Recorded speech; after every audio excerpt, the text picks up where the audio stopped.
કેશોદ શહેરમાં માંગરોળ રોડ પર આવેલી એક સોસાયટીના પ્લોટમાં કાળા કપડાં પહેરી માથે રિબિન બાંધી સરકારના બજેટની હોળી કરી રેલી યોજી હતી, જેમાં સૂત્રોચ્ચાર કરી પોતાની મુખ્ય બે માંગ રાખી હતી।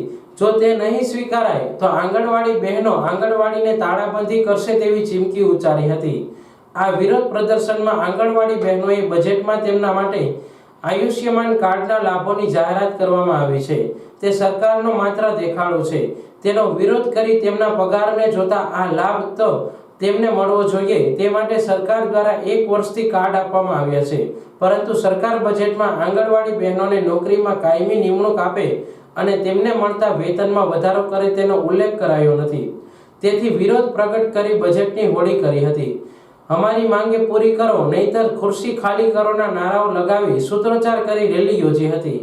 વધુમાં આંગણવાડી બહેનોએ ચીમકી આપતા કહ્યું હતું કે અત્યાર સુધી પૂરક પોષણ આપીને પણ અમારું આંદોલન ચલાવતા હતા, હવે અમે જો અમારી માંગો નહીં સ્વીકારાય તો પૂરક પોષણ બંધ અને આંગણવાડીને તાળાબંધી કરીશું તેમ કહી રોષ વ્યક્ત કર્યો હતો।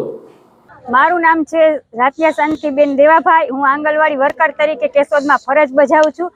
આજ રોજ અમે બજેટના વિરોધમાં કાળા કપડાં પહેરી અને ભેગા થયા છે અને બજેટનો વિરોધ કર્યો છે। બજેટમાં અમારો મોટા અક્ષરે સમાવેશ કરેલ છે કે આંગણવાડી વર્કર અને આશા વર્કર બહેનોને આયુષ્યમાન કાર્ડનો સમાવેશ કર્યો છે અને એનો લાભ મળશે। તો એ કાર્ડ તો ઓલરેડી અમારી પાસે વર્ષથી છે પડેલું જ છે, અમારી કોઈ એવી મોટી ઇન્કમ નથી કે અમને આનો લાભ ન મળી શકે।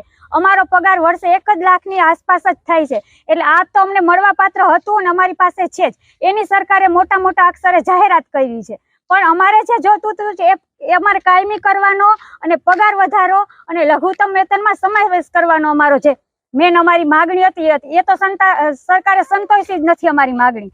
તો હવે અમે ઉગ્રમાં ઉગ્ર આંદોલન કરશું અને સરકારને પણ અમે વિનંતી કરી, વારંવાર રેલીઓ કરેલી છે, અમે અમદાવાદ પણ રેલીમાં ગયેલા છે, છતાંય સરકારે જાહેર કર્યું હતું કે બજેટમાં તમારો સમાવેશ કરશું। આજે અમે કાળા કપડાં પહેરી અને બજેટમાં જે અમારો સમાવેશ નથી કર્યો એના માટે વિરોધમાં અમે બજેટની હોળી કરેલી છે અને ભવિષ્યમાં પણ જો અમારો સમાવેશ નહીં કરવામાં આવે અથવા અમને કાયમી નહીં કરવામાં આવે, અમારો પગાર વધારો નહીં કરવામાં આવે તો અમે આજથી ઉગ્રમાં ઉગ્ર આંદોલન કરશું અને આંગણવાડીને તાળા બંધ રાખશું। હવે પૂરક પોષણ પણ બંધ રહેશે। અત્યાર સુધી પૂરક પોષણ ચાલુ હતું અને અમે આંદોલન કરતા હતા, હવે પછીના સમયમાં અમે આંગણવાડી પર તાળા મારશું અને પછી જ અમે આવી રીતે રેલી